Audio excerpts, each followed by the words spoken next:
A shocking discovery. The day began like any other in the sleepy town of Blackwood, Oregon. Surrounded by thick forests and towering mountains, it was a place where time seemed to stand still. Blackwood was a haven of peace, where the loudest sound you'd hear was the hum of cicadas in the summer or the gentle rustle of leaves underfoot. That peaceful veneer shattered one crisp autumn morning when a local hiker stumbled upon a discovery that would haunt the town for years to come. It was 7:45 a.m. when Margaret Maggie Clark, a retired elementary school teacher and an avid morning hiker, decided to take her favorite trail in Baxter State Park. The trail was a winding one, zigzagging along a shallow ravine that descended into an area locals called the Silent Thicket. That corner of the forest was famous for its eerie tranquility. It was the kind of place where no birds sang, and the trees cast long, skeletal shadows even at midday. Maggie didn't think much of it. She had walked this route for years and always loved how it made her feel miles away from the modern world. Maggie stopped at one of her usual spots, a small outcropping of rocks overlooking the ravine. She unpacked her thermos of coffee and sighed, enjoying the solitude. But her peaceful morning took a spine-chilling turn when she spotted something unusual down in the thicket. From her vantage point, it looked like a large, weathered suitcase lying awkwardly against the base of a tree. The suitcase seemed out of place in the rugged wilderness, and curiosity got the better of her. Who leaves a suitcase out here, backpackers? Maybe it fell off someone's truck, Maggie muttered, her voice breaking the silence. She packed up her thermos and started descending the steep ravine. The further she climbed down, the more peculiar the scene grew. The suitcase wasn't just haphazardly dropped, it had been dragged. She could see the marks in the earth, leading it to rest against the gnarled tree. Her stomach tightened when she noticed the smell. It was faint but unmistakably sour and metallic, like damp soil and something worse, something organic, decaying. Maggie's feet froze a few steps from the suitcase. Every instinct screamed at her to turn back, but she forced herself forward. With trembling hands, she nudged the suitcase with her foot. It felt heavy, too heavy for a simple bag of forgotten clothes. Summoning all her courage, she leaned over and tugged at the zipper, which was partially open, revealing something slimy and dark inside.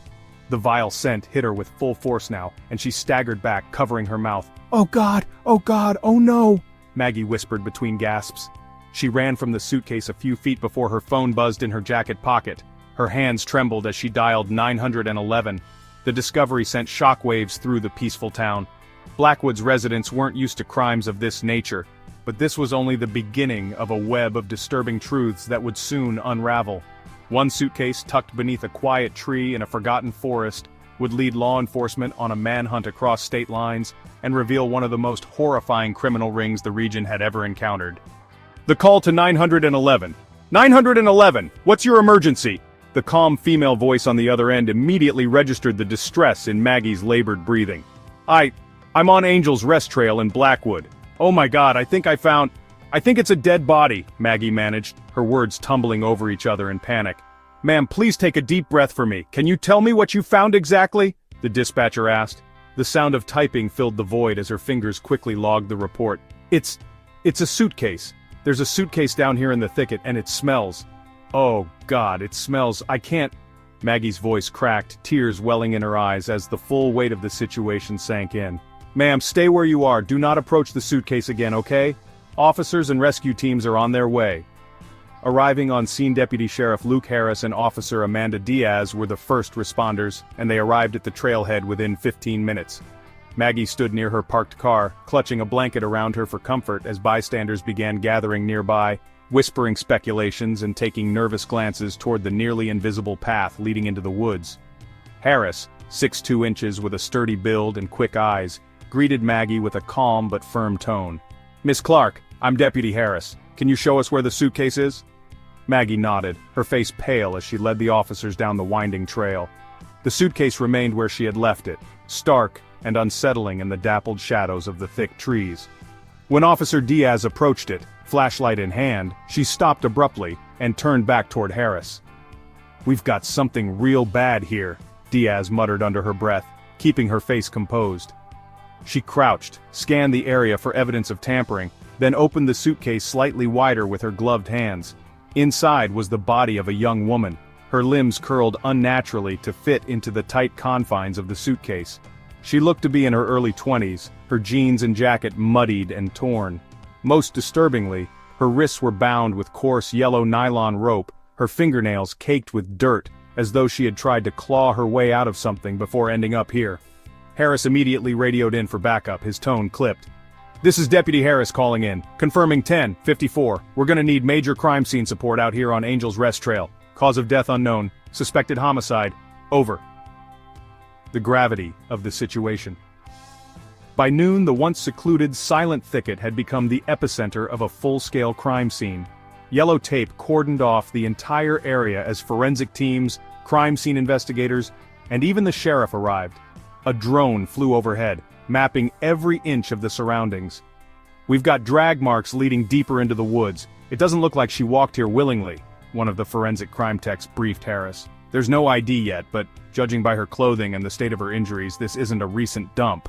We've also got bruising around her neck, possible strangulation." The initial investigation. By the time the first rays of sunlight pierced through the dense Oregon evergreen trees, the silent thicket had become a hive of activity for law enforcement officers, forensic experts, and crime scene investigators. The once tranquil trail was now engulfed with the snapping of cameras, the hum of two-way radios, and the low murmurs of investigators exchanging information. This wasn't the kind of place where something like this ever happened, or so they thought. Sheriff George Rourke, a seasoned officer with over 2 decades in law enforcement, arrived on the scene shortly after receiving Harris's initial report. A tall, stocky man with a salt-and-pepper mustache, Rourke carried himself with a calm authority that his team respected, but even he couldn't hide the unease in his eyes as he surveyed the grim discovery. "This is bad, Luke," Rourke said, stepping carefully over the yellow tape as Deputy Harris approached him. "It'll get worse," Harris replied grimly, gesturing toward the suitcase, now flanked by a forensic team. "She's young, George. Bound wrists, bruised neck, no ID. The techs are thinking strangulation." Rourke sighed heavily. "First homicide in Blackwood in over 5 years, and it's this. Go figure. Have you gotten the witness statement from the hiker?" Harris nodded, thumbing down toward the trailhead where Maggie Clark still waited, looking visibly shaken under the warmth of a fleece blanket provided by one of the first responders. "She's a solid witness. Local woman, Maggie Clark. Found the suitcase early this morning. Said she smelled something foul and went to investigate. Poor woman's in shock, though."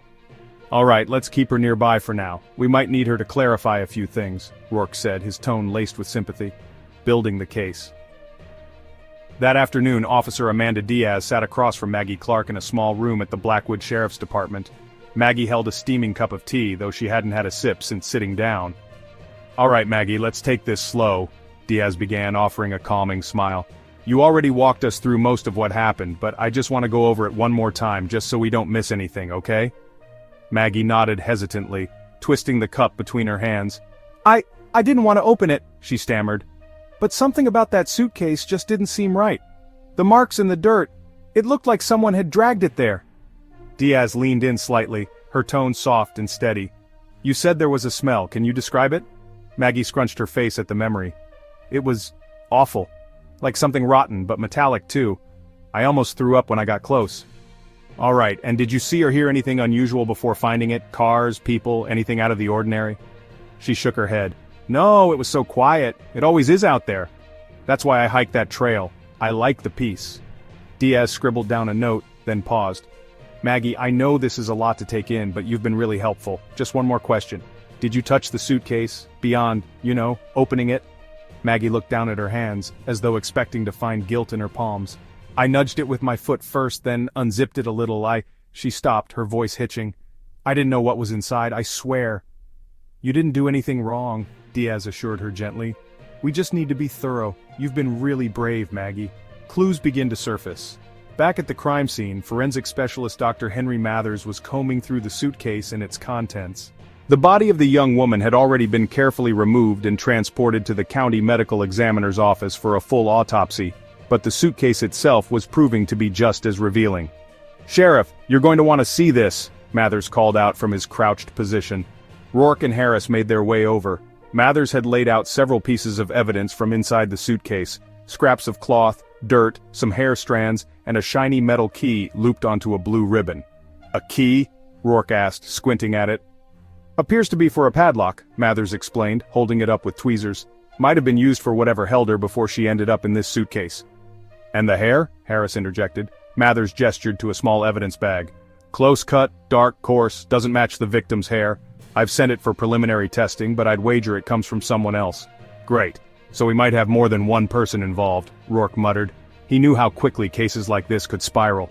Mathers straightened up, something about his demeanor more serious now. One more thing.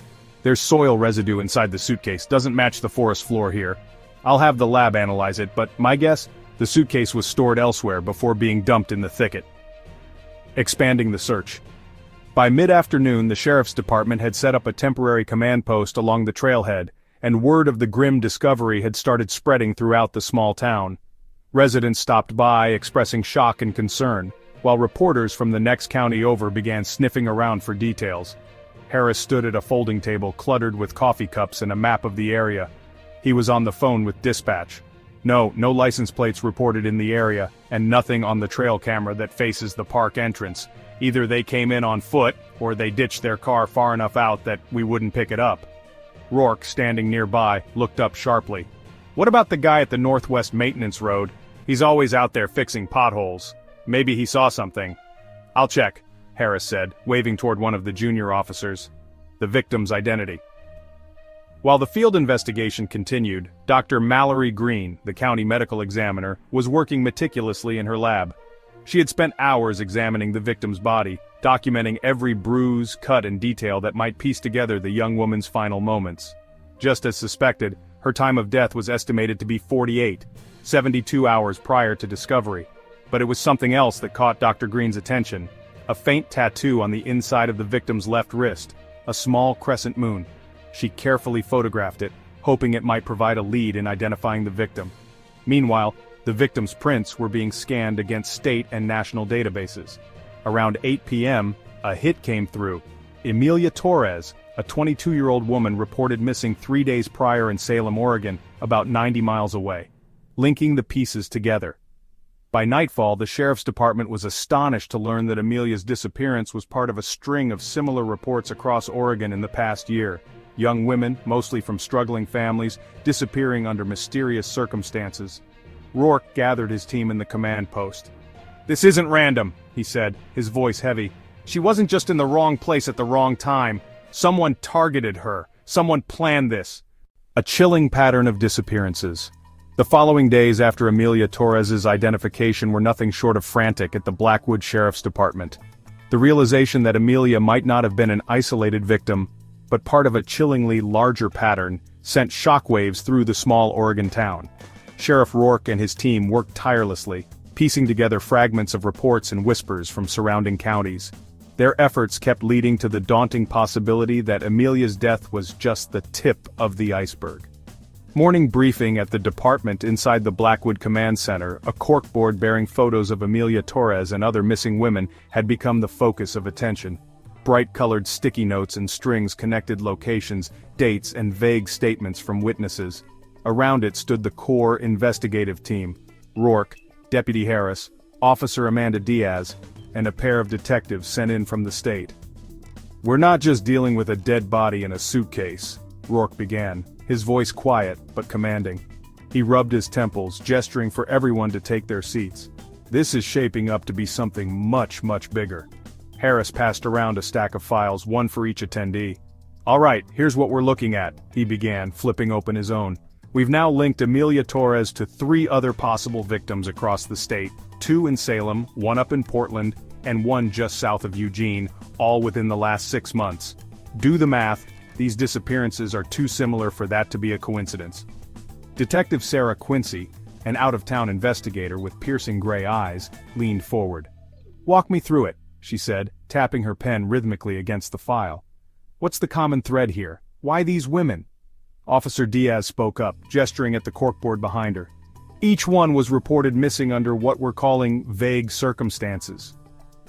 Carrington Abbott, 19 from Portland, was last seen leaving her girlfriend's apartment to catch a bus home on a Friday night. Never made it there, no calls, no trace. Maria Esparza, 23, disappeared from her shift at a diner south of Eugene, not even a witness to say how or when she left.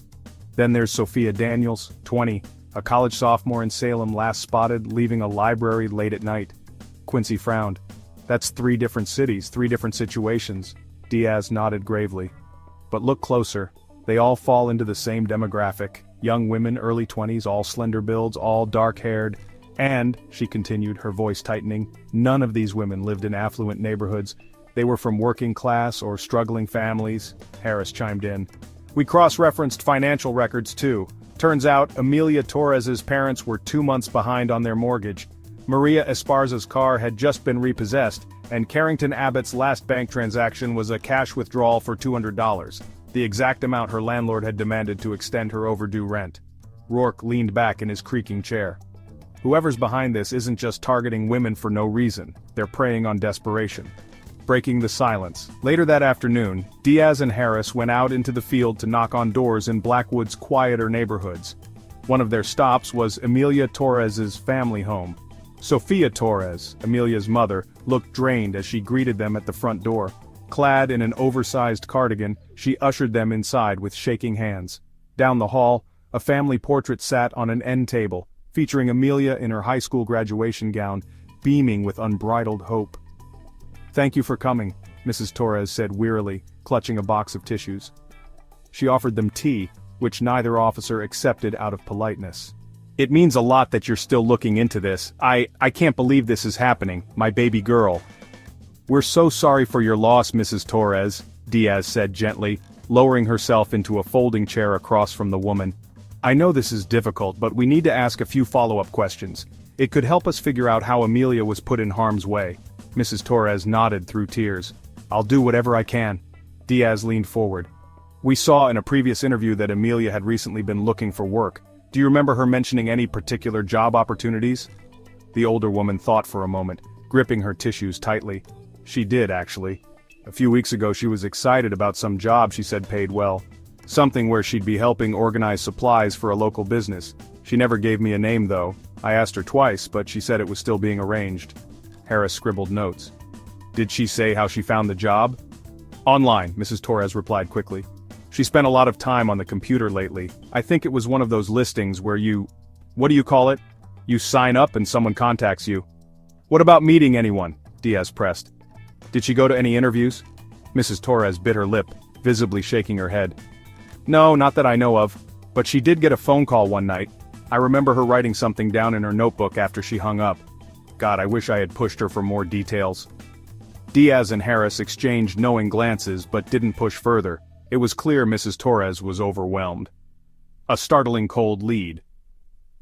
Back at the department, Diaz reported everything they gathered to Detectives Rourke and Quincy. The mention of the job listing caught Quincy's attention immediately. "Job opportunities?" Quincy echoed, sitting upright. "That could be the bait. Young, vulnerable women looking to make quick money. It fits."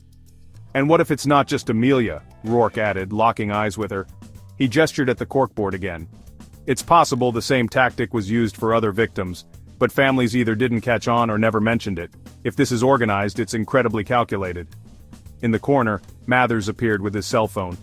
"I have something that might back you up," he began, placing the phone on speaker.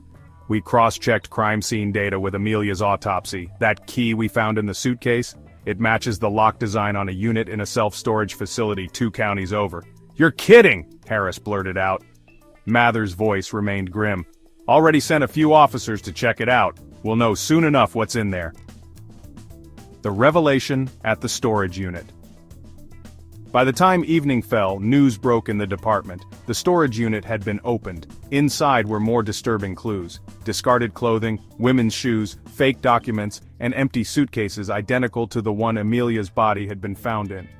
"This isn't random," Rourke said out loud to no one in particular, rubbing his temples again as he scanned the report. "We don't just have a killer, we have someone running an operation. And they've been doing this for a while," Diaz said, her voice barely above a whisper. "The dominoes begin to fall." As the days stretched on, more disappearances matching this pattern came to light. Interviews with families revealed similar stories, women targeted while chasing job opportunities or trying to escape financial hardship. And so, what began as a single tragic case in a small Oregon town was now unraveling into something much darker. A web of calculated abductions, manipulation, and murder. The question was no longer what happened to Amelia Torres, it was how many Amelias have there been? And more urgently, who is still out there waiting to strike? Following the leads. The storage unit discovery had blown the case wide open, but instead of answers, it unearthed more questions. Sheriff Rourke and his team knew that every second counted. If they were truly hunting an organized group, the suspects wouldn't hesitate to change their methods, move their victims, or even strike again. The realization left the Blackwood Sheriff's Department on edge. Still, Rourke's team leaned into the only thing they could count on: the mounting pile of evidence. Morning strategy briefing. The following morning, the command center was filled with caffeine-fueled tension. The makeshift board in the middle of the room had been updated to include a map with pins stuck into it, marking each of the linked disappearances, various evidence recovery sites, and known storage unit locations. "All right, everyone," Rourke began, clapping his hands together to get the attention of his team. "We're at the point now where every lead, no matter how small, could bring us one step closer to these bastards. We can't afford to let anything slip through the cracks. Diaz, start us off. What have we got from the storage unit?" Officer Amanda Diaz cleared her throat and stepped forward with her notes. The faint creaking of her boots on the linoleum floor seemed to echo in the heavy silence. "We inventoried everything found in the unit," she began. "Clothing, mostly women's, varying sizes. Shoes. Fake IDs for at least 4 different women, and get this, they were all issued under the same fake name, Carter and Associates Employment Agency." "Employment Agency?" Rourke raised an eyebrow. "That sound familiar to anyone?" "We're looking into it," Diaz continued. "Nothing official under that name pops up in the state registry. The IDs also use a mailing address for what seems to be a P.O. box in Portland. It's a dead end, so far." Detective Sarah Quincy, seated on the far end of the table, interjected, "It's not unheard of. A P.O. box and a made-up company might just be a front. The real question is whether this name has shown up before. Harris, have we compared notes with other jurisdictions?" Deputy Harris leaned back in his chair, rubbing his chin. "I'm talking to Salem PD later today. They've had 2 disappearances that fit the profile. We'll see if this fake Carter and Associates name pops up. My guess? It's part of their playbook for luring in victims." Quincy nodded. "We need to get those fake IDs photographed and sent over to any department willing to take a glance. Multiple women under the same alias isn't just a coincidence, it's their way of controlling these victims' movements." Diaz flipped to another page in her notes.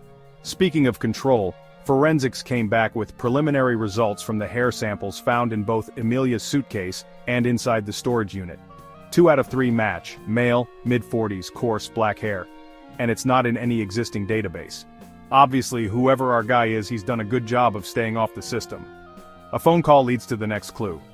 Halfway through the briefing, the phone on the corner of the desk buzzed, cutting through the tense atmosphere. "It's dispatch," a junior officer said, handing the phone to Rourke. He pressed it to his ear, his expression shifting almost imperceptibly as he listened. "Got it. Yeah, we're heading out," Rourke said before hanging up. "We've got a lead. An incident was just reported over in Mountainside, the next town over." "What kind of incident?" Quincy asked, already gathering her things. "A motel manager over there flagged law enforcement when they found something suspicious in one of their empty rooms," Rourke explained as he quickly donned his jacket. "According to dispatch, the guest who stayed there skipped town, left behind a duffel bag, and apparently there's rope and duct tape inside. At the Mountainside Motel. By the time Rourke, Diaz, and Harris arrived at the Sundown Motel outside of Mountainside, the police tape was already fluttering in the wind. The outside of the building showed its age, paint peeling off the walls, a rust-stained ice machine humming loudly in the corner. The motel manager, a wiry elderly man named Vic, was pacing nervously near the office. "You Vic?" Rourke asked, stepping out of the car. Yeah, that's me. You Blackwood cops?" Vic asked, fiddling with a pack of cigarettes. "We are," Rourke replied. "Walk us through what happened." Vic gestured toward the far corner of the building where room 14 sat with its door cracked open. "That fella checked in 2 nights ago, paid in cash. Quiet type, kinda looked like a truck driver, you know. Tall, sleeve tattoos, that kind of vibe." "What made you search the room?" Diaz asked. "Well, he didn't check out this morning, just up and left sometime before sunrise, left a mess behind. Lucky me," Vic muttered, exhaling sharply. "But when I went to clean I saw, well, you'll see, there's a duffel bag in there with stuff that's not exactly what you'd pack for a camping trip." Rourke glanced toward the room, his expression grim. "Let's take a look." Inside room 14, the air was stale but faintly tinged with the acrid smell of duct tape adhesive. Crime scene techs were already combing through the sparse furnishings, taking photos of everything even remotely unusual. On one of the twin beds sat a heavy black duffel bag. Diaz unzipped it gingerly, revealing a grim set of contents: rolls of duct tape, nylon rope, a blindfold, and what appeared to be a prepaid cell phone. "Jesus," Diaz muttered, pulling on her gloves. She carefully picked up the phone, holding it toward Rourke. "If this belongs to him, maybe we can nail down where he's been." One of the crime techs interrupted, holding up a crumpled receipt they had plucked from the nearby wastebasket. "This look like anything to you, Sheriff?" Rourke grabbed it, squinting. It was a fuel receipt from a gas station 2 hours south of Blackwood. The timestamp was barely 24 hours old. "This guy's moving. Fast," Rourke said, his eyes narrowing. "Have someone pull the security footage from that gas station. If we're lucky, this fellow wasn't camera shy." The pieces start to connect. Back at the command center, Harris distributed images of the motel evidence across the conference table. "This duffel bag? It's a kit. Plain and simple," Quincy said, pointing at the equipment. "This isn't just some weirdo who packed wrong for his trip. This was premeditated." "And the prepaid phone?" Diaz added. "I had it go through the call log. It only ever dialed 2 numbers. Both contact names listed as Larry. Classic burner phone tactic, but we're tracing both of those numbers as we speak." "One thing at a time," Rourke said firmly. "We've got enough now to suggest that our man on the move from the motel might be one of the crew members in this operation, maybe low level, but I doubt he bailed from that motel by coincidence. Could be he realized he's being watched." The realization. At the end of the day, the team regrouped, heavy bags under their eyes reflecting the weight of their work. Rourke stood at the board, staring at the interconnected dots and lines. "This isn't just some lowlife," he muttered, more to himself than anyone else. "This feels different." Quincy tilted her head. "How so?" Rourke turned to address the team. "Whoever was at that motel, he was sloppy, careless, but the rest of this crew, they're careful as hell. They've avoided cameras, tracked specific targets, set up decoys. If he's part of the group, he's either new blood or expendable." The room fell silent. The truth hung heavy in the air. No matter how close they were getting, this case wasn't just about one man in a motel. It was about finding the dark, calculated network that worked from the shadows, pulling strings in a dance as lethal as it was elusive. The old van lead. Less than 24 hours after the discovery at the motel, a single phone tip came into the Blackwood Sheriff's Department that sent a ripple through the office. Word had begun spreading around local circles about the chilling events on Angel's Rest Trail, and now everyone was on edge. This tip, however, offered something tangible: a vehicle description. In an increasingly elusive case, even the smallest piece of information was gold. "It's a gray van," Deputy Harris repeated as he hung up the phone, his face drawn in thought as he glanced at Rourke, who was standing near the command center's corkboard. "Caller says they've seen it hanging around the old maintenance road off Birch Hollow, right near Baxter State Park. Says it's always at weird hours of the night. No plates." Rourke's eyebrows raised slightly as he approached Harris. "Birch Hollow?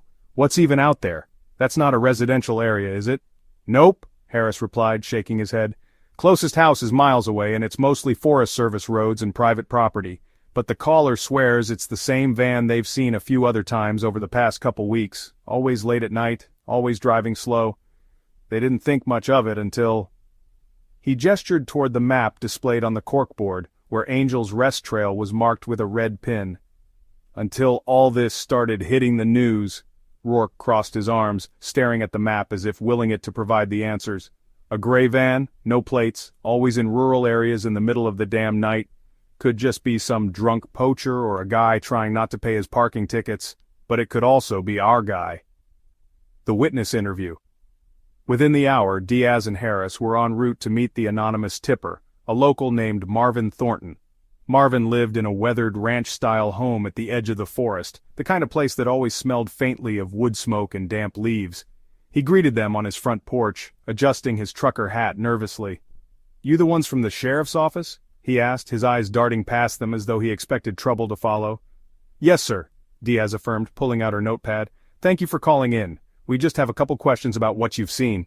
Marvin nodded and gestured toward his backyard where the forest loomed tall and quiet. "Come on, don't want the neighbors overhearing. Not that there's many around," he chuckled awkwardly.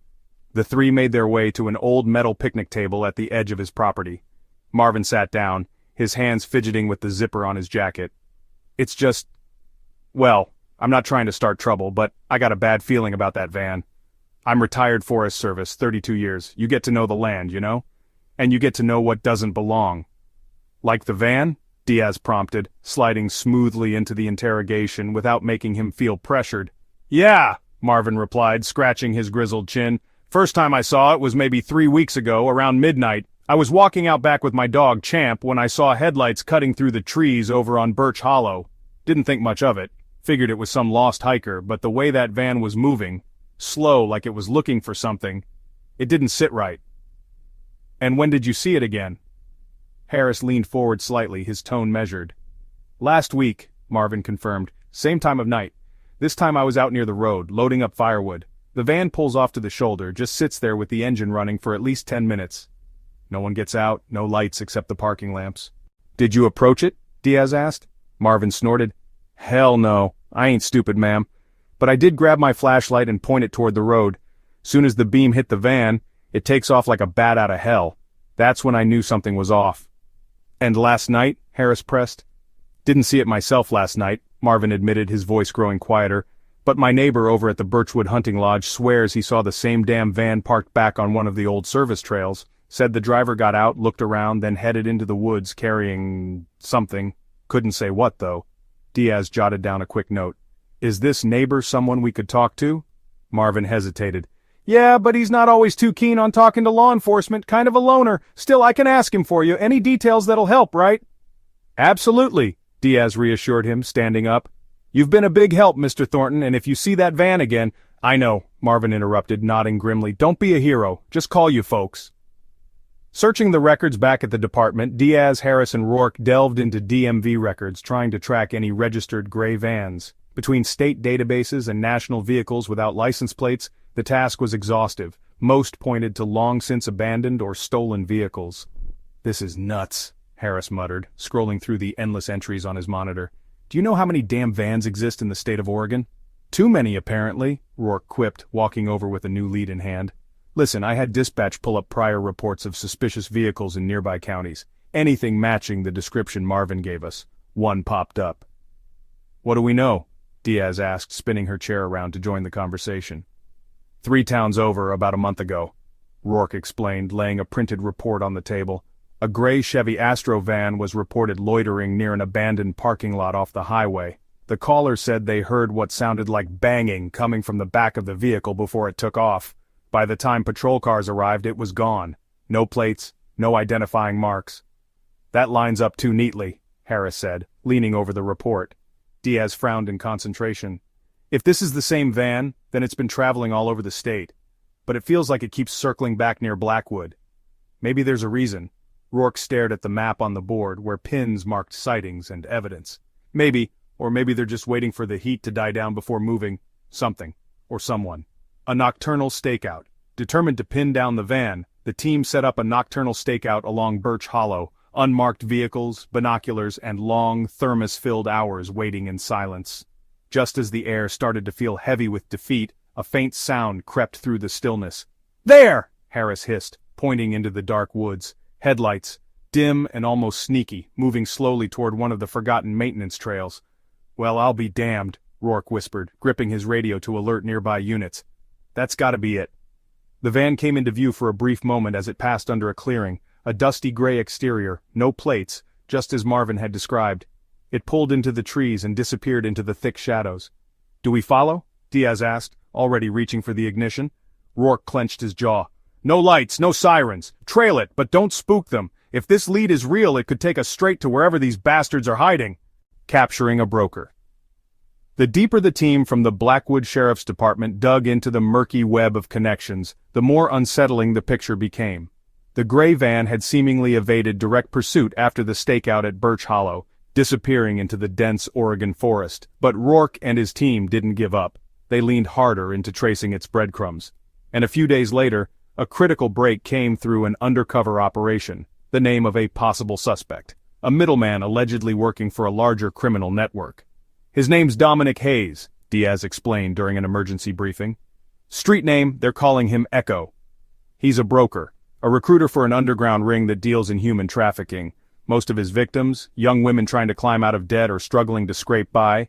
He sets up fake job interviews, lures them in, and hands them off to the bigger fish. Rourke straightened in his chair. "Where is he now?" Harris chimed in, tapping a manila folder in front of him. "Echo's supposed to meet a girl tomorrow night at a truck stop, just off Highway 7, about 15 minutes outside of Blackwood. She thinks she's interviewing for some kind of assistant job. We've already intercepted her before she could go, and she's safe. She agreed to cooperate, so we're gonna send one of ours in her place." Rourke slowly nodded, the wheels in his head turning. "All right, Diaz, you're taking this one. No one's gonna buy Harris in a wig." Harris smirked. "I've got legs for it, though." "Not funny," Rourke shot back. "Let's focus. If this Echo guy's as deep into this operation as we think, bringing him in could crack this whole thing wide open." Setting the trap. They spent the next several hours plotting the operation down to the smallest detail. Diaz, posing as the unsuspecting recruit, would arrive at the truck stop dressed to fit the part, conservative but slightly vulnerable. She would wear a wire with Harris and a tactical team nearby for backup. The truck stop, a rundown lot with flickering neon lights and a handful of semi-trucks parked along the edges, was a familiar spot for weary travelers, but also notorious for shady deals under the cover of night. It was the perfect place for someone like Echo. By the time darkness had settled over the small Oregon town, the team was in position. Diaz parked a beat-up sedan at the far end of the lot, stepping out with a messenger bag slung over her shoulder. She scanned the dimly lit area, trying to fake the nervous energy of someone walking into the unknown. "Mic check," she muttered under her breath. "Loud and clear," Harris replied through her earpiece from his position in an unmarked SUV parked a few rows over. "Just keep it casual, we've got your back." Diaz nodded slightly and approached the diner attached to the truck stop. Inside, the harsh fluorescent lights flickered above a handful of truckers sipping coffee and a waitress chewing gum behind the counter. Sitting in the corner nursing a soda was Dominic Echo Hayes. He looked as described, mid-40s, lean but scrappy, with dark eyes that seemed constantly surveying the room. Dressed in a worn leather jacket and jeans, he could have been mistaken for a long-haul driver if not for the snake tattoo coiling up the side of his neck. Diaz hesitated for a moment, selling the part, before walking over. "Hi, are you Mr. Hayes?" Echo looked up, his lips curled into a practiced smile that didn't quite meet his eyes. "That's me. You must be Rachel, right?" He gestured to the seat across from him. "Go on, sit down, let's chat. You want a coffee or something?" "I'm okay, thanks," Diaz said, lowering herself into the seat, quickly scanning the room from her peripheral vision. "So, you said this was for some kind of assistant job? Managing supplies?" Right, he said, leaning forward and dropping his voice. "Look, Rachel, I'm gonna be honest. When I hire someone, I don't just look at resumes. What I'm offering pays well, better than anything you're gonna find around here. But, it's not the kind of job you put on LinkedIn. You know what I mean?" Diaz feigned a nervous smile. "Yeah, I guess. Can you tell me a little more about it?" Echo's eyes narrowed slightly, his expression hardening. "It's better we keep that conversation private. What I need to know is if you're willing to follow instructions, no questions asked. You look like someone who needs a break, Rachel. Am I right?" Through her earpiece, Harris's voice crackled softly. "He's fishing. Keep him talking." Diaz nodded slowly, glancing down as though embarrassed. "Things have been tough, yeah. I just need something steady. I can follow instructions. Whatever you need, I'll do it." Echo leaned back, studying her intently for a moment. Then, satisfied, he reached into his jacket pocket, pulling out a small white envelope. He slid it across the table. "Here," he said. "That's some upfront cash to show I'm serious. If you're still interested after this, be at the park and ride off Highway 44 tomorrow night. Midnight. Someone will pick you up there and take you to the, work site." Diaz stared at the envelope, her fingers brushing against it lightly. Before she could respond, Echo froze, his posture suddenly stiffening. His sharp eyes darted toward the window, where he must have seen the reflection of a black SUV idling farther down the lot. Harris had moved just a little too close. "Shit!" Echo hissed, snapping back toward Diaz, his friendly demeanor gone in an instant. "You a cop?" Diaz tried to play it off. What? No, I'm not." Echo bolted, shoving the table into her knees as he sprinted for the exit. Her earpiece erupted with Harris yelling, "Moving! Moving! Let's go!" The chase Echo barreled out of the diner, knocking over a trucker on his way out. Diaz was right behind him, her cover blown but her adrenaline surging. "Suspects heading west toward the truck lot!" she barked into her mic, pumping her legs to keep up. Echo dodged between parked semis, his boots kicking up gravel. Behind him, the unmarked SUV screeched to a halt as Harris and two others jumped out to chase him on foot. The man was fast, quicker than they'd expected, But he didn't have a plan. His mad dash carried him straight toward the perimeter fence. "Stop running!" Harris shouted, drawing his taser as he closed the gap. When Echo tried scrambling up the chain-link fence, Harris didn't hesitate. The taser prongs hit him square in the back. His body seized violently, and he crashed back onto the gravel with a grunt.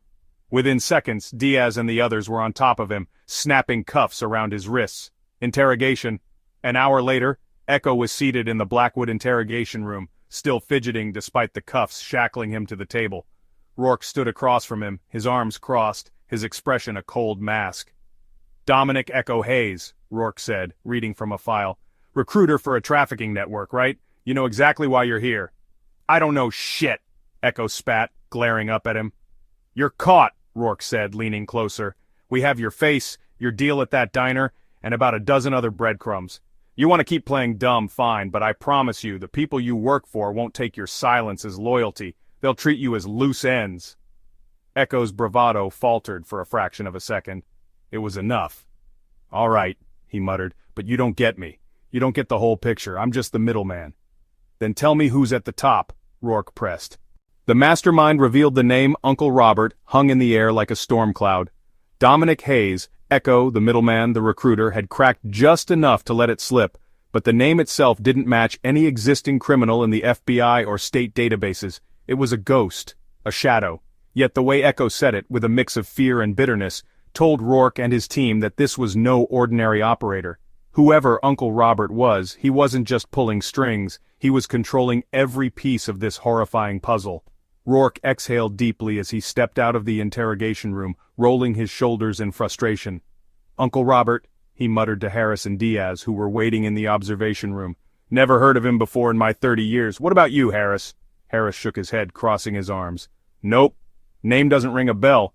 But the way Echo clammed up after mentioning him, he's scared, George. Scared enough to know his life's already over if we dig too deep." "He's not scared enough," Rourke replied grimly. "We need more. Something to connect Uncle Robert to the rest of this operation." Piecing together the puzzle. Later that night, the core team gathered in the newly revamped command center. The corkboard was now dominated by a large, hastily scrawled Uncle Robert, circled 3 times in red. Beneath it, the pinned evidence began to paint a chilling portrait of a man who, so far, had evaded every form of law enforcement. "Let's start with what we know," Rourke said, addressing the room. "Echo's description of this guy is vague. Mid-50s, maybe older, owns multiple properties under false names, moves around constantly. Dominic claims Uncle Robert operates like a successful businessman, always one step ahead, always making his money look clean. What does that tell us?" Detective Quincy raised her hand slightly, the sharpness in her gray eyes glinting under the fluorescent lights. "It tells us he's organized, experienced, and probably benefiting from someone on the inside. People like this don't stay hidden this long without protection." Diaz nodded from her seat.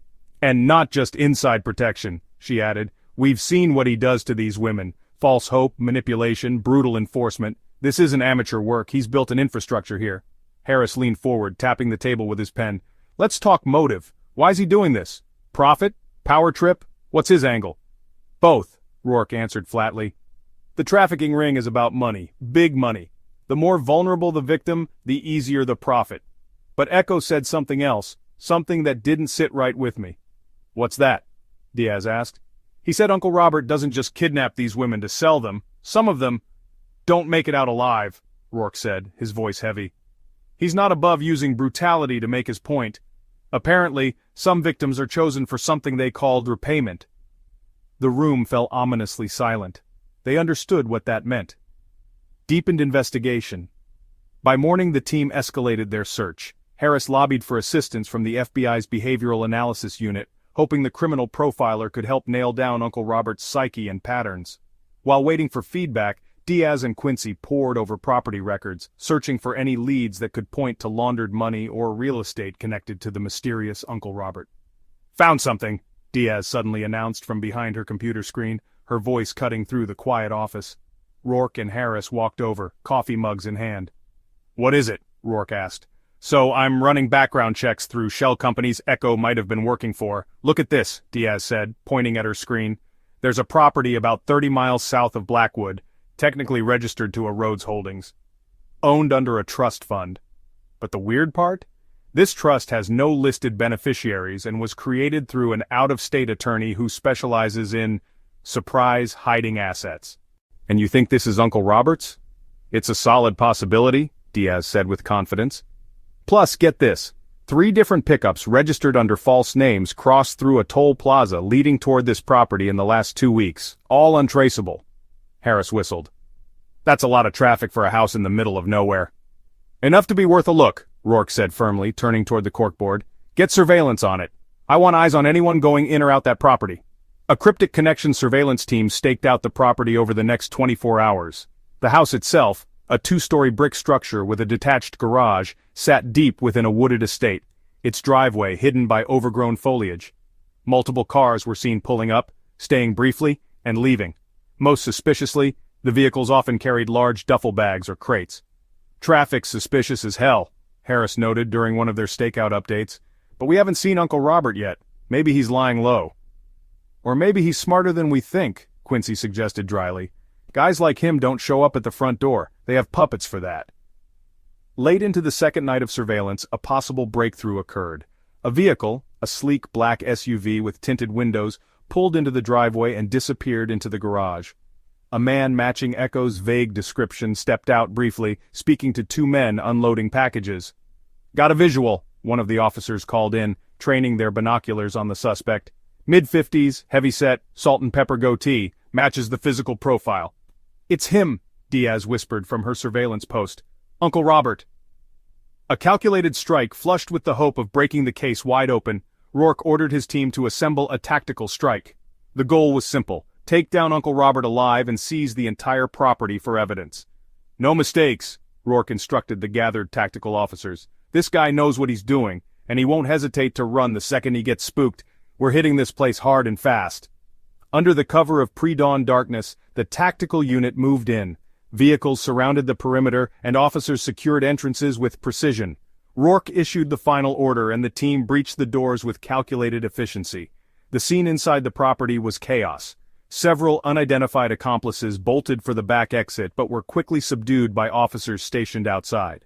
Uncle Robert, however, stood defiant in the middle of the house's main hall, arms crossed as though he had been expecting them. Well, well, he said calmly, his deep voice laced with arrogance. Took you long enough? You're under arrest, Rourke growled, stepping toward him. Dominic Hayes gave you up. You're done. Uncle Robert's smirk didn't falter.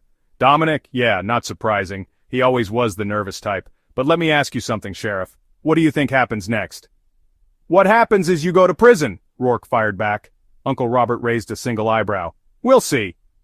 A fight far from over the raid revealed troves of evidence. Cash, fake IDs, computer systems loaded with victim profiles, and even ledgers detailing hundreds of thousands of dollars in transactions. But no one in the room felt victorious. Despite the arrest, Rourke couldn't shake the unsettling feeling left by Uncle Robert's words. Someone like him doesn't act alone, Quincy said as they packed up evidence. Uncle Robert's the brain, sure, but the muscle, the connections, we're barely scratching the surface. And she was right. As much as Uncle Robert had been captured, his menacing smirk continued to loom in the back of their minds.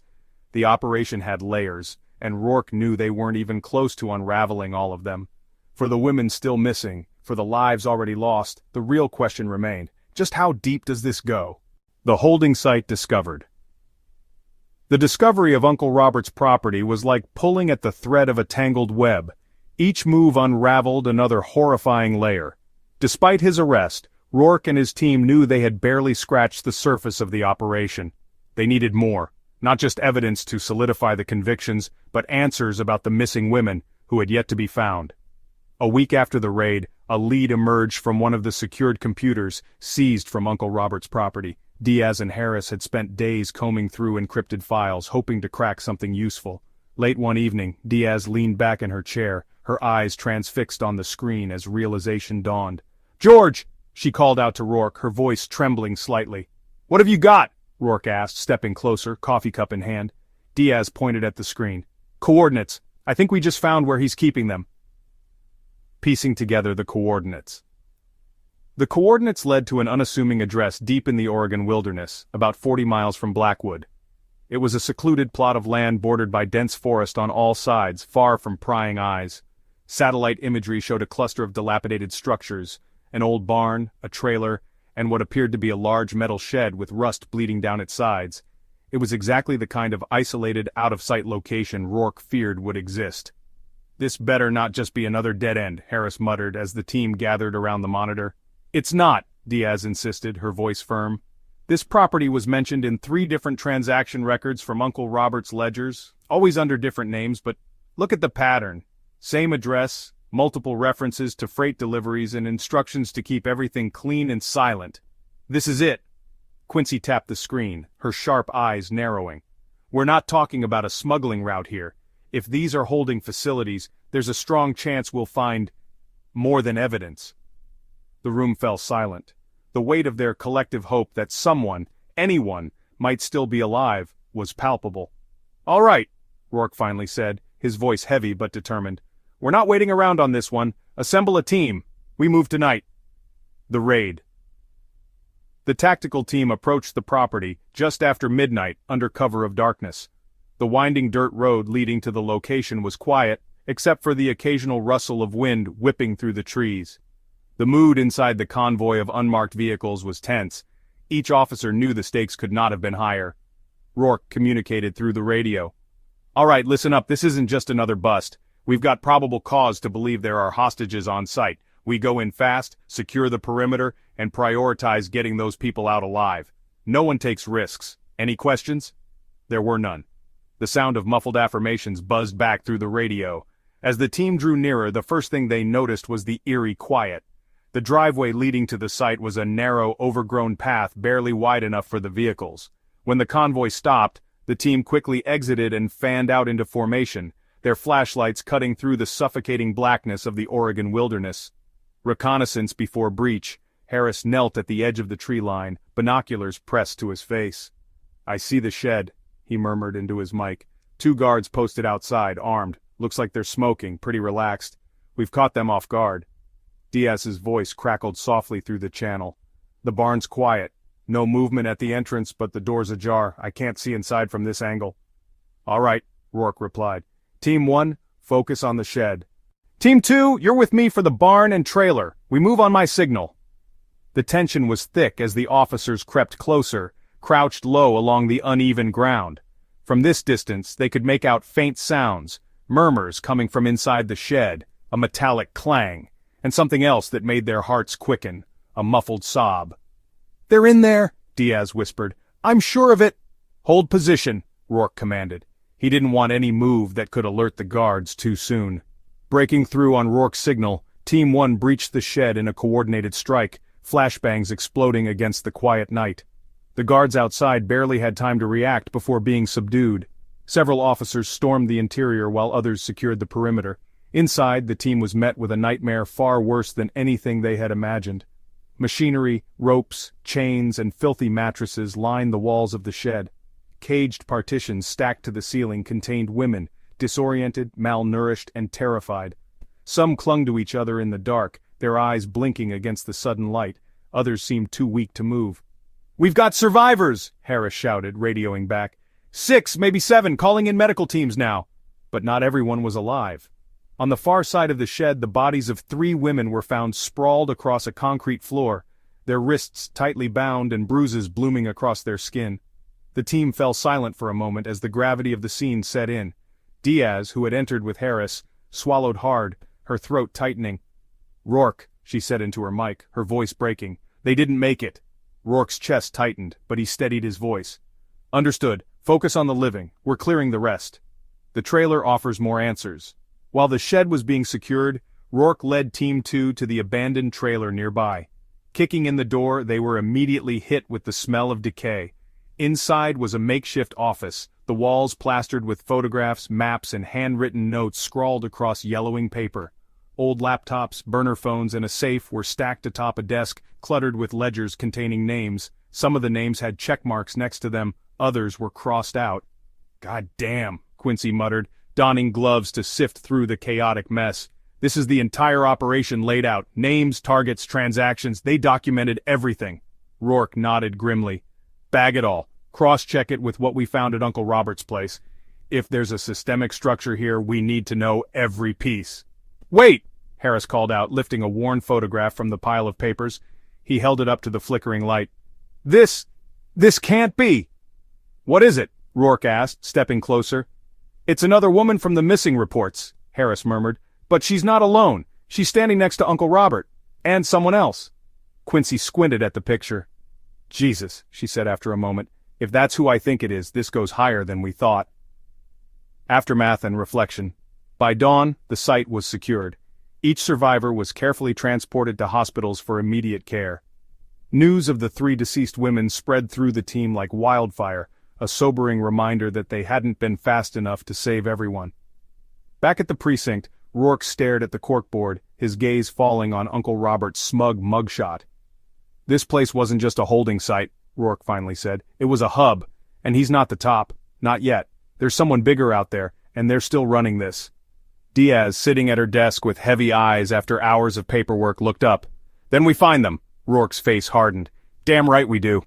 Accomplices in the network. The arrest of Uncle Robert was supposed to be a turning point, but in true criminal fashion, the more they dug into the operation, the more layers of betrayal and deception surfaced.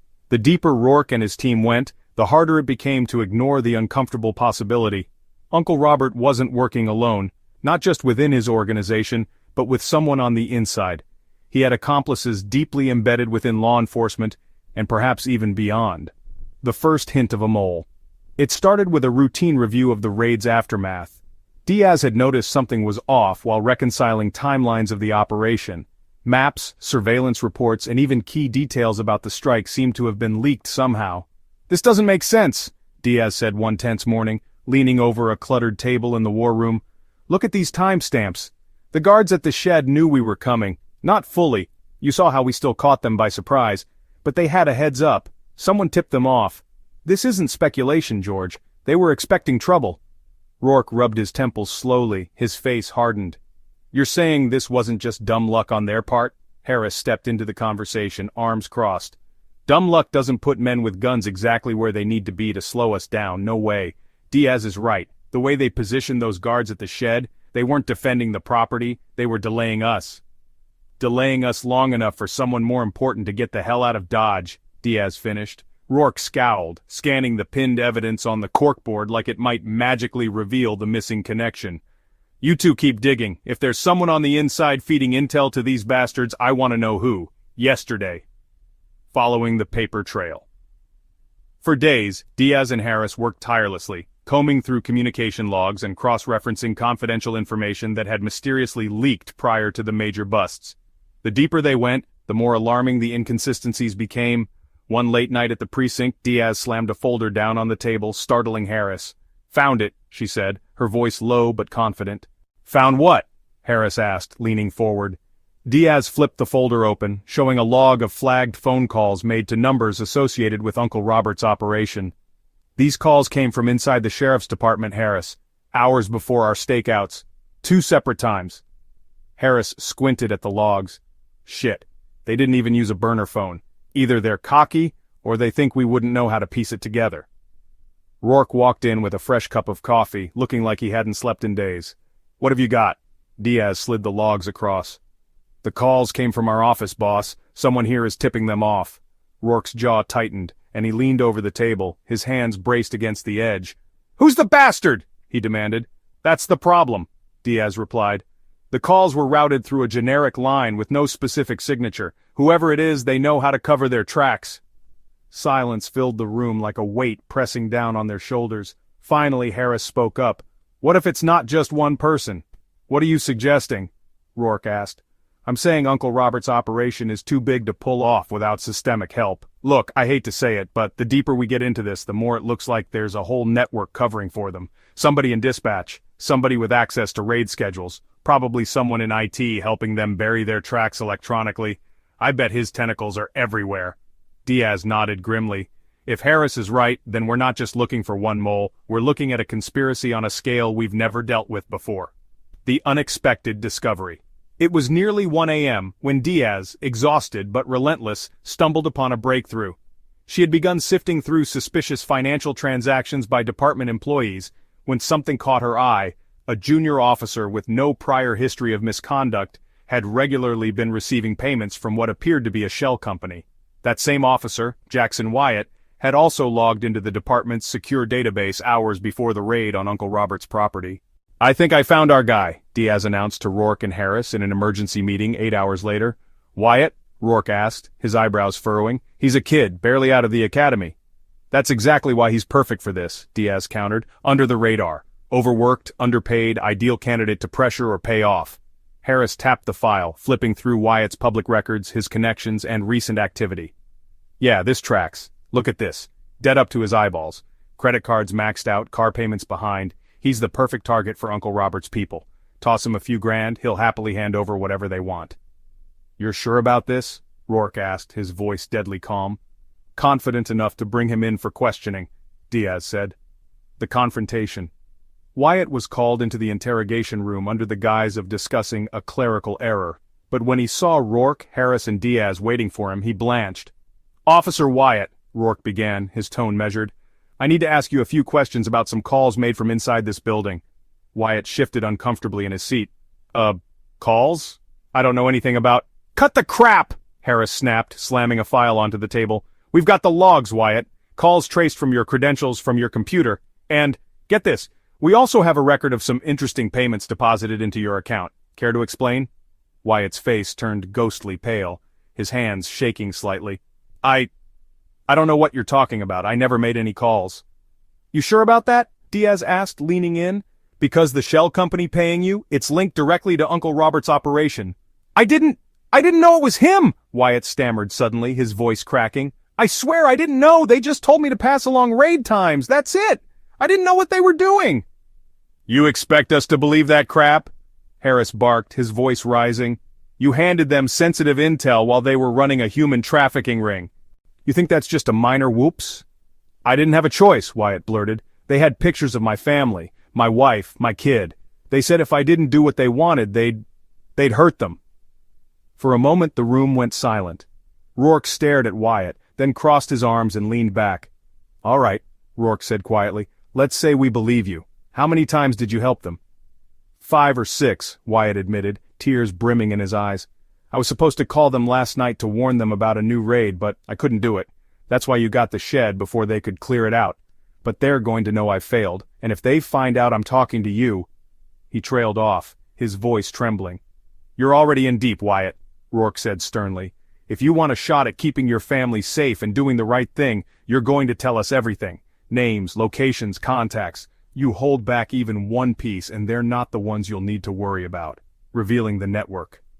In the hours that followed, Wyatt spilled everything he knew, which only confirmed Harris's earlier suspicions. Uncle Robert's operation had accomplices scattered throughout multiple departments, from dispatch officers to logistics coordinators. Some were pressured like Wyatt, and others were in it for the money, fully complicit in the crimes. "This isn't just a cleanup job," Diaz said grimly during a late-night strategy session. "We're tearing the entire system apart to root these people out." "And we will," Rourke said, the determination in his voice cutting through the exhaustion on everyone's faces. "One by one, we'll find every single bastard who helped this operation, and we'll make damn sure they never get the chance to do it again." Harris, sitting back in his chair, tapped a pen against the table.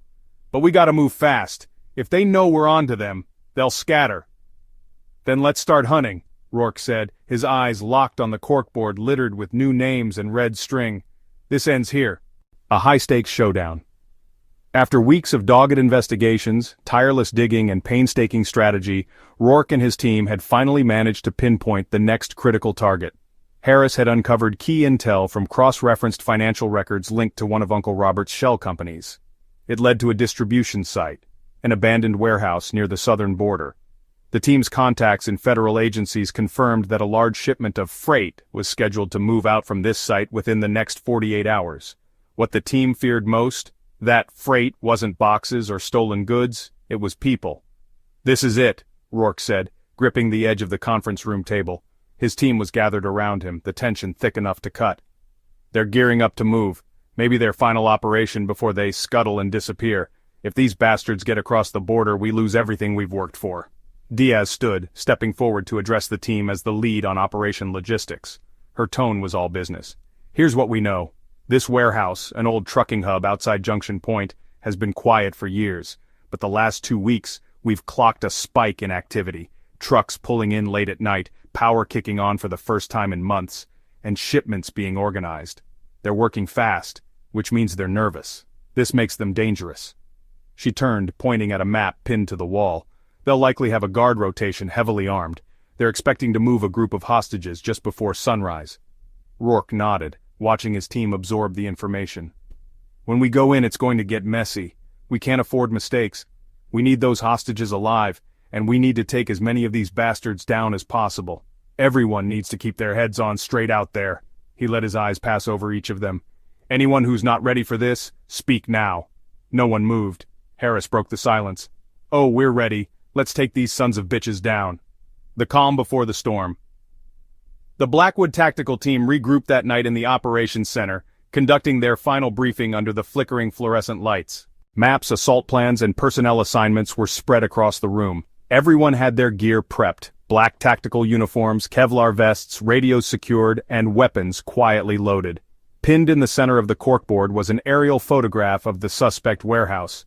Harris stood next to it, running his finger up and down the displayed perimeter. Guards here, here, and here, he said, gesturing to the surrounding entrances. 2 on the north side, another pair on the south loading dock. Diaz and I will take Team 1 through the west entrance. Rourke, you and Quincy will handle the south with Team 2. We'll sweep in, clear the facility, and secure the hostages fast. No hero stunts, no unnecessary risks. These guys don't mess around. Intel suggests they're armed to the teeth, Diaz added. Think AR-15S shotguns, maybe worse. They're not running security, they're prepared for a fight. Rourke nodded, cutting in. And we're giving them one, but we hold the advantage. These guys are dirtbags, not soldiers. They're not trained like we are. They'll panic if we hit them hard and fast. Remember your training, and remember what's at stake. Harris smirked faintly. So, same as always? Same as always, Rourke echoed. Diaz leaned in and finished her segment. We've also got drones positioned to surveil the warehouse. We'll monitor movement in real time. If anything changes, we'll adjust dynamically. She paused, softening her tone for the first time. This is dangerous, no doubt about it, but if we don't act now, innocent people are gone forever. Let's get this done. The approach. Shortly after midnight, the team converged near the site. The warehouse loomed ahead of them in the darkness, a cluster of rusting metal and jagged shadows. The surrounding area was eerily silent, save for the occasional chirp of crickets. Dim security lights flickered on the fringes of the compound, illuminating the edges of parked trucks and containers.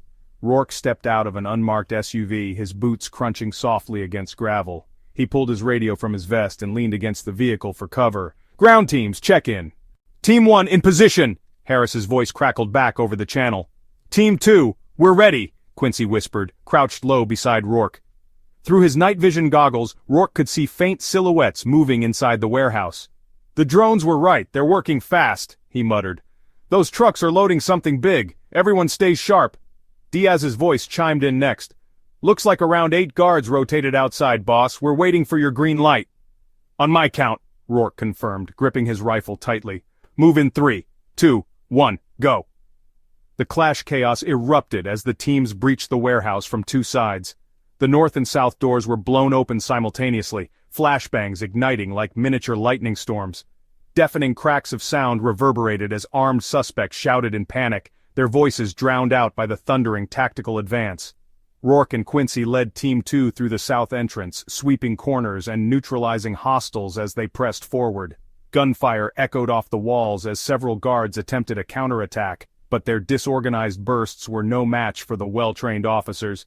Clear left! Rourke bellowed as Quincy covered his flank. Shots rang out as another guard popped out from behind a crate, only to drop moments later under precision fire.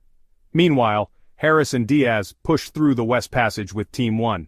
The harsh staccato of gunfire tore through the air as guards launched a futile defense. One suspect attempted to retreat upstairs, but Harris's aim remained steady. Suspect down, he called through his radio. First floor's almost clear. As Rourke's team advanced deeper into the warehouse, Diaz's voice came through. We've got eyes on the hostages. Far east corner, second floor behind the storage crates. 6 visible from here, bound but conscious. Rourke's heart surged. Team 2, shift focus, we're extracting hostages now. The standoff. What began to feel like a decisive operation took an abrupt turn when one of the remaining guards dragged a young woman forward, holding her firmly with a pistol pressed to her temple. The girl's muffled cries stilled the team just out of firing range. "Back the fuck up!" the guard screamed, his voice panicked but threatening. The tactical team froze, shifting position but keeping weapons trained on the threat. Rourke squinted through the low light, his pulse steady despite the rising tension.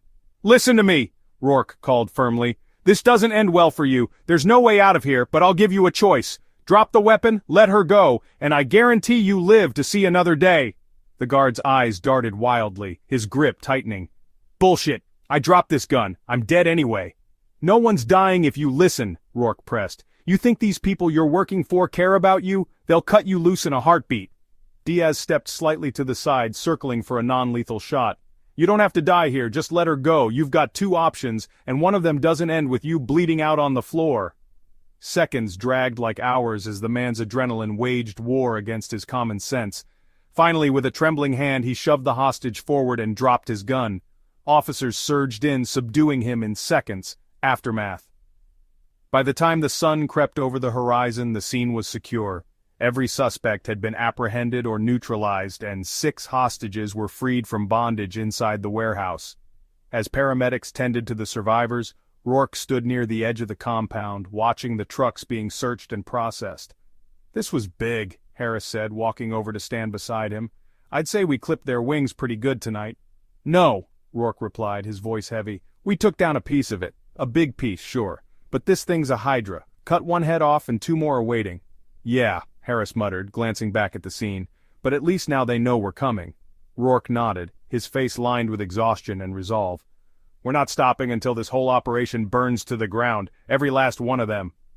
The morning light cast long shadows over the warehouse, but for the first time in weeks, the darkness gripping Blackwood felt like it was beginning to lift. A chilling confession. For weeks Uncle Robert had remained guarded, saying little except for cryptic remarks designed to get under the skin of everyone who tried to crack him. The man was confident, or at least pretending to be, that his empire was far too vast, and his influence extended far too deep for him to face any real consequences. But Rourke and the team kept the pressure steady, digging, cross-referencing, and dismantling his network piece by piece. With every accomplice they arrested and every hideout they raided, the walls began closing in on him. Finally, Uncle Robert requested a meeting with Rourke.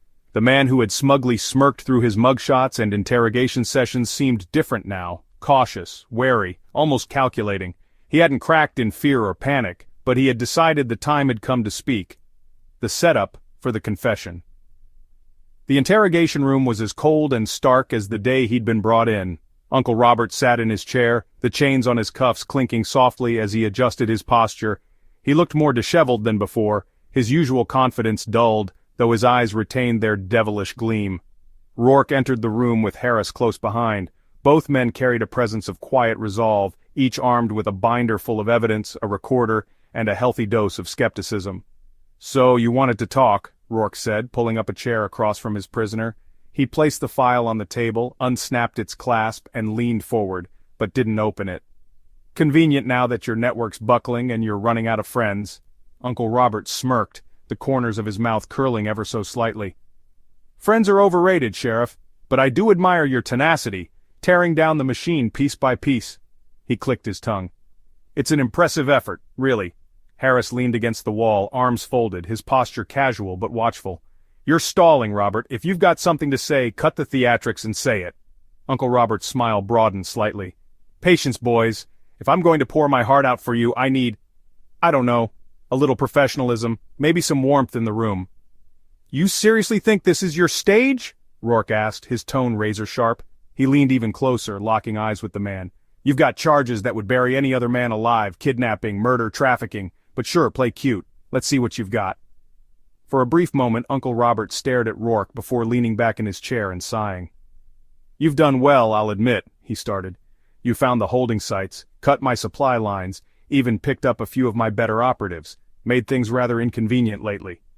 "Get to the point," Rourke pressed. "But," Uncle Robert continued, ignoring him, "there's something you don't understand. You can dig at this operation all you want, but it's not just me. It was never just me." The start of the confession. Uncle Robert's tone took on a serious edge as he leaned forward, his cuffed hands resting on the table. I didn't build this on my own. Sure, I was good at finding broken little pieces, women with no hope, desperate families, men who were desperate for power and influence. Those are my specialties. But the real power? That's upstairs, the kind of power you'll never touch. Harris raised an eyebrow. The upstairs talk doesn't scare us, Robert. If anything, it means we're on the right track. So what, you're just a cog in someone else's machine? Oh no, Uncle Robert corrected, his voice sharp now. I'm more than a cog. I built the machine at this level.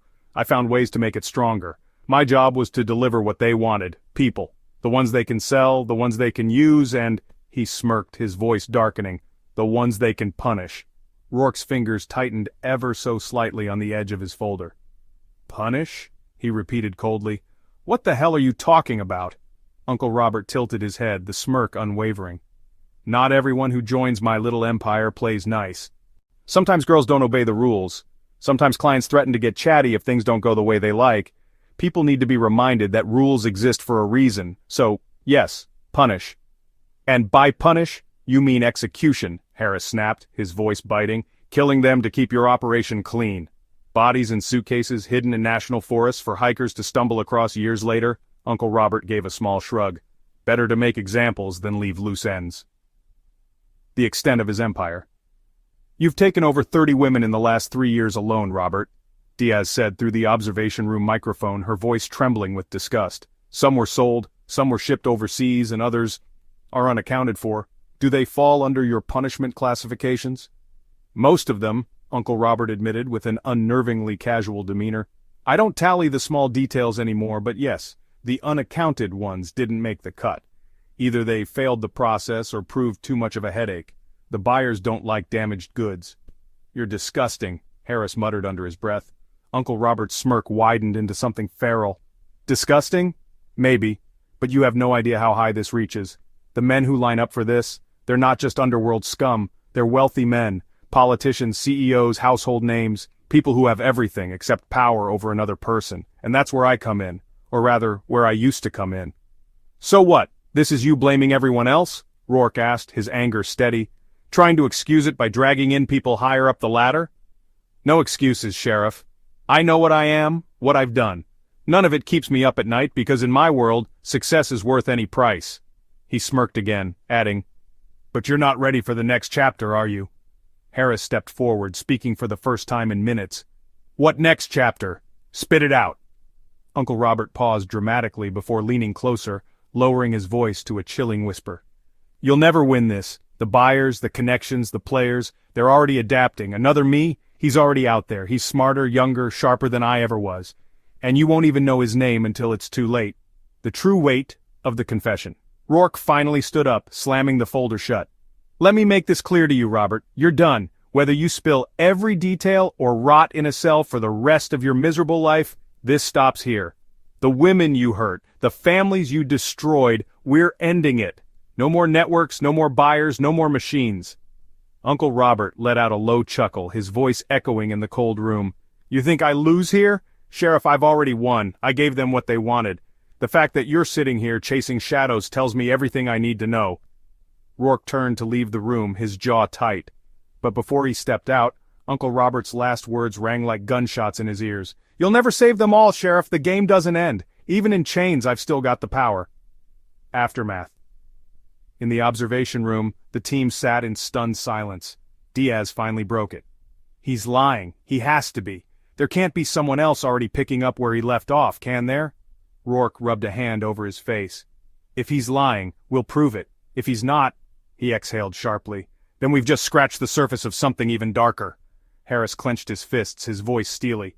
We're not letting him win, George. Not him, not the players. Not anyone. We've burned his house down and we'll torch the rest of it if we have to. Rourke nodded slowly.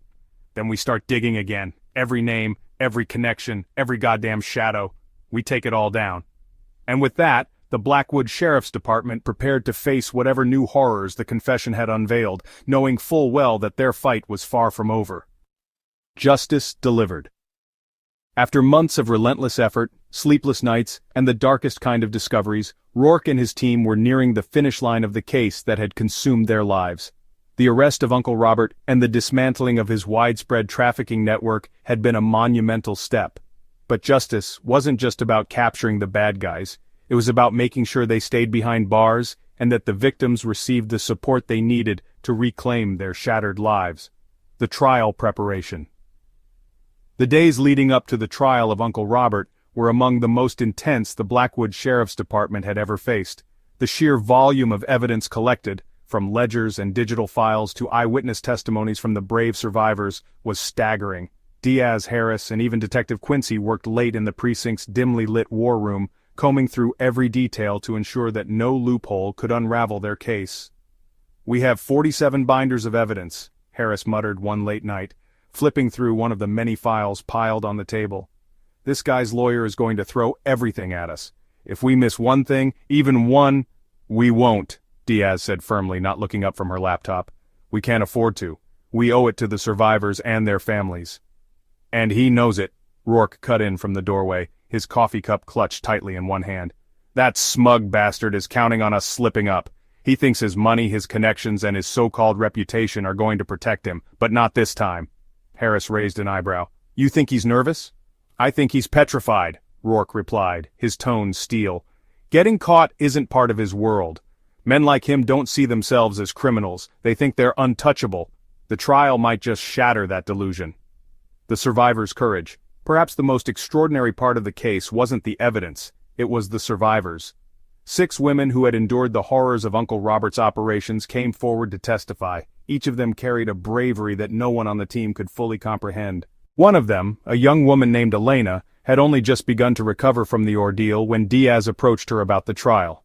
"Elena, we're going to need your help," Diaz said gently, sitting across from her at a counseling center. "You're not obligated, there's no pressure. But, if you speak up, your story could help make sure he's locked away for good." Elena's hands trembled as she traced the edge of her coffee cup. "You think they'll believe me? After everything he did? The tricks, the lies? He made me feel powerless, invisible." "They'll believe you," Diaz said, her voice steady but filled with empathy. "Your voice has the power to tear his defenses apart, Elena.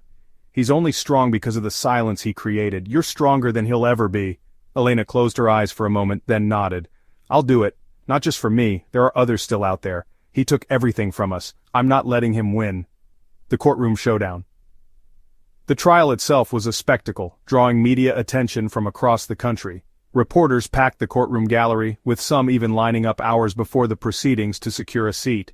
The Blackwood Sheriff's Department sat together in the second row, flanked by federal agents and prosecutors who had spent months preparing for this moment. Uncle Robert entered the courtroom in an impeccable suit, his hands cuffed but his demeanor calm and composed. He offered a subtle smirk toward Rourke and the others, as if the entire trial were just a game of chess and he was 5 moves ahead. Rourke leaned over to Harris, his voice low but firm. "That smile won't last." The prosecution wasted no time laying out their case, starting with the evidence that spoke for itself. Spreadsheets detailing transactions, maps marking holding locations, receipts for false identities, and photographs of accomplices arrested across multiple states. But the real weight came when the survivors began to testify. Elena took the stand on the second day of the trial. As she sat under the glare of the courtroom lights, she took a deep breath and steadied herself. "Miss Torres," the prosecutor began, "can you recount for the court what happened the day you were taken?" Elena's voice trembled at first, but as she spoke, her words grew stronger. She described the deceit, the promise of a job, the sudden ambush, the endless days of captivity. She spoke directly to the jury, making eye contact with each member, refusing to let fear dictate her testimony. "And this man," the prosecutor said, gesturing toward Uncle Robert. "Was he directly involved?" "Yes," Elena said, her voice didn't waver. "He was there when I was brought to the holding site. He gave orders, he told the guards what to do if I didn't cooperate. He's the one who decided who stayed and who didn't." Uncle Robert's smirk faltered slightly for the first time. The defense crumbles. Despite the defense's attempts to paint Uncle Robert as a mere businessman caught up in the wrong crowd, the overwhelming evidence was impossible to dismiss. Witness after witness testified, each account more damning than the last.